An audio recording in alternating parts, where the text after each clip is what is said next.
Deep beneath the waters of the Caribbean Sea, just a few kilometers from the American coastline, a Soviet B-59 submarine lay hidden. It was armed and ready, prepared to strike if necessary. Tensions between the United States and the Soviet Union were at their peak, and war felt inevitable. The U.S. Navy soon detected the presence of the submarine and, in an effort to force it to surface, began dropping small depth charges, signal bombs meant to communicate rather than destroy. However, inside the submarine, the situation was dire. The crew had lost all contact with Moscow, their headquarters thousands of kilometers away. Cut off from the outside world, the captain assumed the worst. Perhaps the war had already begun. Perhaps the time had come to launch their nuclear torpedo.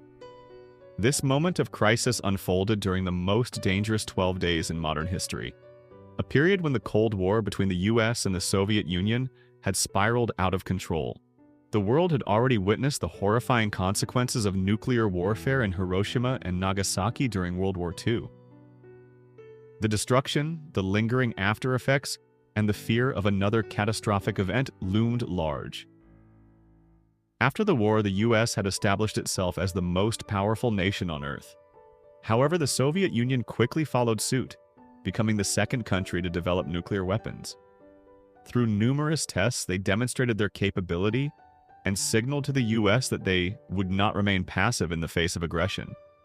Thus began the Cold War, a silent battle fought through espionage, political maneuvering, and an ever-present nuclear threat. Both nations kept their nuclear arsenals on high alert at all times. Missiles were poised on land, in the air, and beneath the sea, ready to be launched at a moment's notice.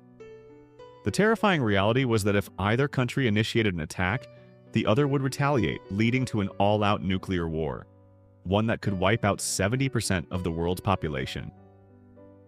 To maintain their strategic advantage, both the US and the Soviet Union stationed nuclear-armed bombers and submarines around the world. The US deployed missiles in Turkey and Italy, both NATO allies, giving them a direct route to strike Soviet territory. This move significantly strengthened America's position, but it also provoked the Soviet Union. Determined to counterbalance this threat, Soviet leaders devised a plan to deploy nuclear weapons near American soil. The ideal location? Cuba, an island just 200 kilometers southeast of Florida. At the time, Cuba was under the rule of Fidel Castro, a staunch communist leader who had aligned himself with the Soviet Union. This alliance was a major source of concern for the US, which viewed communism as a direct threat to its capitalist ideology. In response, the US sought to overthrow Castro's government, but their efforts failed. Meanwhile, the Soviet Union saw an opportunity. In a secret agreement, Soviet Premier Nikita Khrushchev assured Fidel Castro that the USSR would defend Cuba against any American invasion. In return, the Soviets began constructing missile launch sites on the island, positioning their intercontinental ballistic missiles, ICBMs, within striking distance of the US mainland. For a while, the operation remained undetected. However, rumors began circulating throughout America. People grew fearful, whispering about Soviet nuclear missiles lurking just off the coast. To quell public panic, the US government initially dismissed these reports as baseless. But behind the scenes, the White House took the matter seriously. To uncover the truth, the US Air Force deployed its U-2 spy plane over Cuba. The reconnaissance mission yielded undeniable evidence. Photographs clearly showing Soviet missile sites under construction. The revelation was shocking. The Soviet Union had effectively established a nuclear stronghold just south of the United States. The news struck President John F. Kennedy like a bolt of lightning.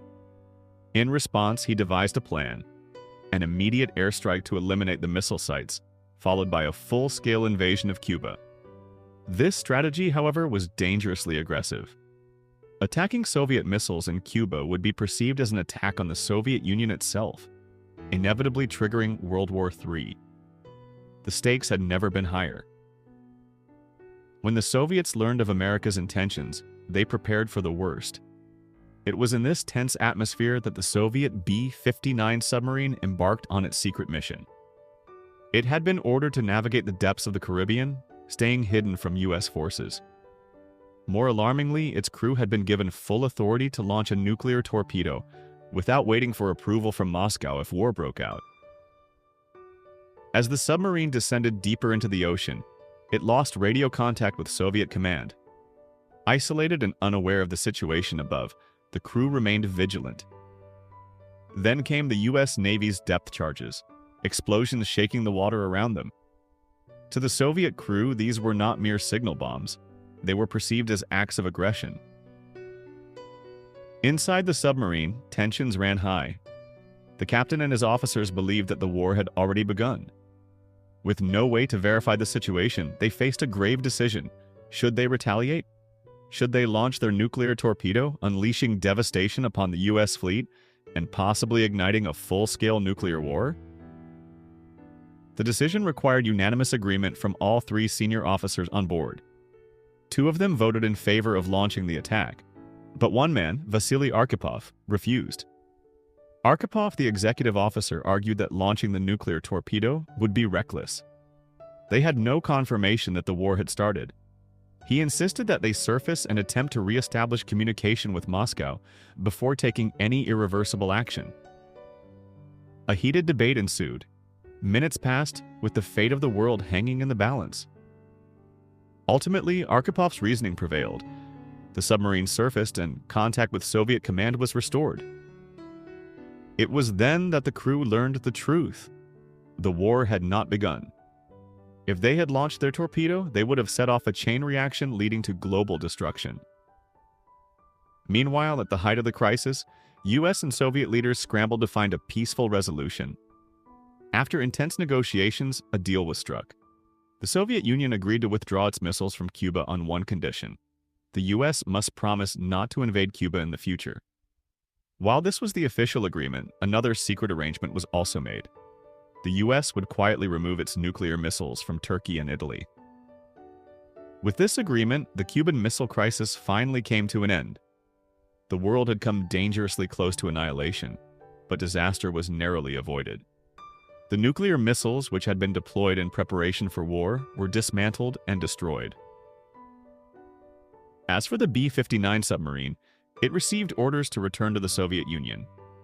Historians today recognize Vasili Arkhipov as the man who saved the world.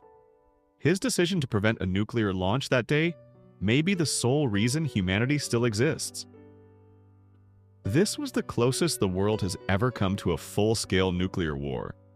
A moment in history that reminds us how fragile peace can be, and how the actions of a single individual can change the course of the world. If you found this story fascinating, make sure to like and share this video. Your support helps us bring more incredible stories to you. Thank you for watching, and see you in the next video.